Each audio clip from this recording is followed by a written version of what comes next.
De onde eu vim, onde eu estou e para onde eu vou, essa deveria ser a pergunta mais simples da existência, mas curiosamente é a pergunta que quase ninguém se faz de verdade. Não porque seja difícil, mas porque ela desmonta tudo. Ela desmonta suas crenças, sua identidade, sua religião, suas certezas, seus medos e até a imagem que você construiu de si mesmo ao longo da vida. A maioria prefere perguntar como ganhar dinheiro, como ter sucesso, como ser feliz, mas evita a única pergunta que realmente importa, porque quando você entende de onde veio, onde está e para onde vai, todo o resto perde o controle sobre você. Desde cedo nos deram respostas prontas para nos acalmar e não para nos explicar. Disseram que você nasceu do acaso, que vive uma vez só, que depois da morte existe descanso eterno, que tudo se resolve em céu ou inferno.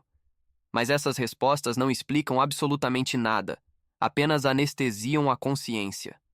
A realidade não funciona por crença, funciona por leis. E leis não se importam se você acredita nelas ou não. Elas simplesmente operam. Uma dessas leis fundamentais que atravessa ciência, espiritualidade e consciência é que a consciência não morre. Ela não se apaga, não some, não é destruída. Ela se desloca, se reorganiza e continua existindo em outros níveis de realidade.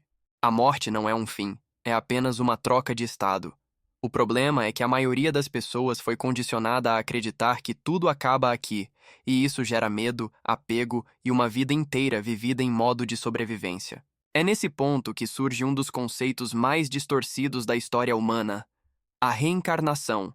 Reencarnação não é castigo, não é prêmio e não é uma punição por erros passados. Reencarnação é um sistema inteligente da própria realidade, uma engrenagem de continuidade da consciência.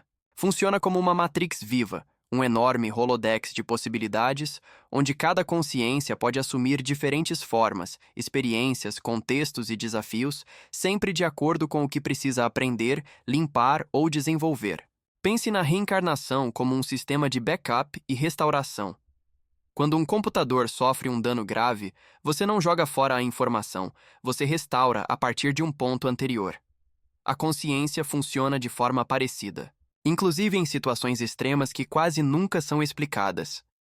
Em zonas negativas, também chamadas de umbralinas, existem consciências que vampirizam energia, que se alimentam do sofrimento, do medo e da culpa. Vampiros no literal mesmo, pois como existe evolução, também existe involução, onde o ser vai voltando às formas animais que foi no passado no caminho de evolução. Em ataques mais severos, uma consciência pode ser fragmentada, perder sua forma original ou até ser devorada energeticamente. Nesses casos, a reencarnação não é uma punição, mas uma oportunidade de recuperação. Ao reencarnar, a consciência assume uma nova forma, um novo corpo, uma nova estrutura energética, recuperando novamente a possibilidade de existir, aprender e evoluir. Isso não é misticismo, é engenharia consciencial. A Terra entra nesse sistema como um ambiente extremamente específico. Ela não é um castigo, não é um erro cósmico, e muito menos um planeta abandonado. A Terra é uma escola, um planeta de terceira dimensão, onde a realidade é mais densa, onde a energia está mais condensada, quase congelada. E essa densidade, ao contrário do que muitos pensam, é uma vantagem imensa. Aqui, as coisas demoram para acontecer. Um pensamento negativo não vira imediatamente um evento. Uma emoção mal resolvida não se manifesta instantaneamente como uma situação externa. Uma crença limitante leva tempo para se transformar em doença, crise ou colapso. Isso cria uma margem de segurança, um espaço para correção, um intervalo onde a consciência pode perceber que está errando e mudar de direção. Imagine se cada pensamento seu se materializasse na hora. A maioria das pessoas não sobreviveria nem um dia. Por isso, a terceira dimensão funciona como um amortecedor, um campo de treinamento, um lugar onde é possível errar, aprender, ajustar e continuar. Já em dimensões de vibração mais alta, a lógica é outra. Pensou, sentiu, aconteceu.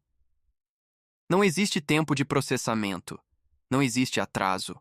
A frequência da consciência define instantaneamente o ambiente que ela acessa. Quem sustenta estados internos de equilíbrio, lucidez e positividade, cria experiências luminosas, ambientes organizados e realidades harmônicas.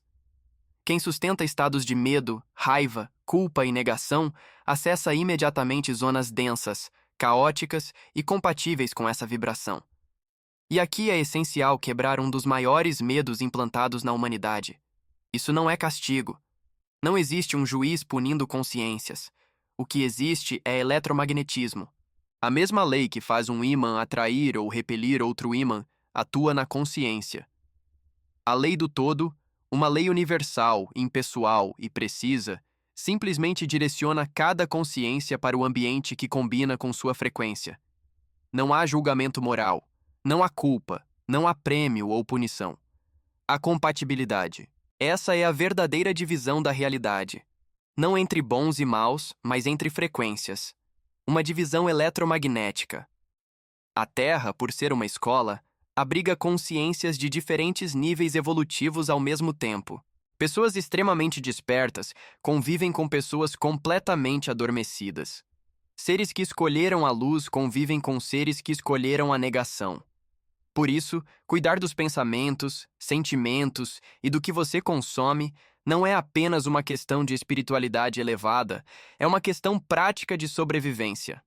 Vibrar constantemente na negatividade, alimentar ódio, medo e ressentimento, não pedir proteção, não cuidar da própria frequência, é como se colocar voluntariamente em ambientes de risco.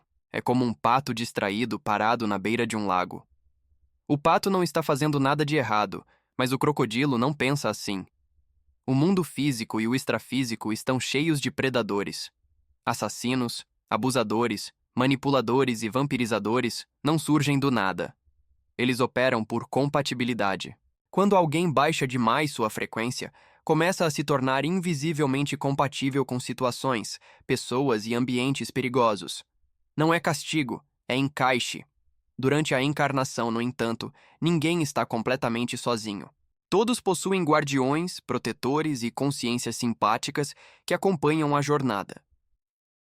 Existe uma espécie de GPS consciencial que tenta alertar, intuir, desviar e proteger, principalmente quando a pessoa está minimamente aberta a ouvir. Antes de nascer, existe planejamento. A consciência sabe, em algum nível, o que ficou pendente em outras experiências, quais aprendizados ainda precisam ser feitos e quais ajustes são necessários. Isso é claro com aqueles que dá para conversar. A reencarnação existe para que essa oportunidade seja aproveitada da melhor forma possível. E aqui cai outro mito profundamente enraizado. Não existe descanso eterno. A morte não transforma automaticamente ninguém em um ser iluminado. A pessoa morre do jeito que vive e continua do mesmo jeito na próxima dimensão. A terceira dimensão é, em muitos aspectos, uma cópia da quarta. Existem cidades, zonas organizadas, zonas de proteção, zonas densas, trabalho, estudo, ociosidade e repetição. Quem não estuda aqui, quem não busca consciência aqui, quem não quer saber de evolução aqui, ao chegar lá também não quer. Alguns ficam em cidades luminosas sem fazer nada, repetindo a mesma postura passiva que tinham em vida. Outros, ao sair dessas zonas sem preparo, ficam sujeitos a captura, escravização ou vampirização, porque fora da matéria não existe polícia, não existe Estado e não existe máscara social. A realidade se apresenta de forma direta, sem filtro. Se você perde alguém, fazer uma oração sincera, pedir ajuda às forças da luz para quem acabou de desencarnar, não é um gesto simbólico, é uma ação real de auxílio energético. Parece algo básico, mas a maioria não faz, e isso faz diferença. Os seres mais evoluídos entendem que conhecimento intelectual por si só não resolve nada. Grandes físicos, grandes mentes, grandes consciências, quando deixam o corpo, não estão em laboratórios avançados testando teorias sofisticadas. Estão carregando macas, resgatando consciências perdidas, ajudando em zonas densas. Porque eles sabem que a única forma de quitar débitos com o todo, de pagar o vaso quebrado, de se alinhar com a lei universal, é ajudando outros irmãos a saírem da escuridão. Sempre sem forçar, sem impor verdades, respeitando o livre-arbítrio e ajudando apenas quem pede ajuda de verdade. E é importante abandonar a visão infantil de que apenas a luz detém conhecimento. Os grandes chefes negativos possuem enorme conhecimento. Estudam há séculos, às vezes há milênios. Imagine uma consciência focada 100% em poder, controle e manipulação durante 1000 anos sem parar. O nível de domínio sobre psicologia, energia e tecnologia é gigantesco. Nas zonas negativas, o conhecimento está décadas à frente da terceira dimensão. Nas esferas da luz, esse avanço chega a séculos. Evolução não é ingenuidade, é lucidez. No fim, talvez a pergunta nunca tenha sido para onde você vai depois da morte, mas sim que frequência você está sustentando agora. Porque é ela que define de onde você veio, onde você está e para onde inevitavelmente irá. A consciência não é julgada, ela apenas se encaixa. E depois de entender isso, a única pergunta que realmente importa é o que você vai fazer, a partir de agora, com essa informação.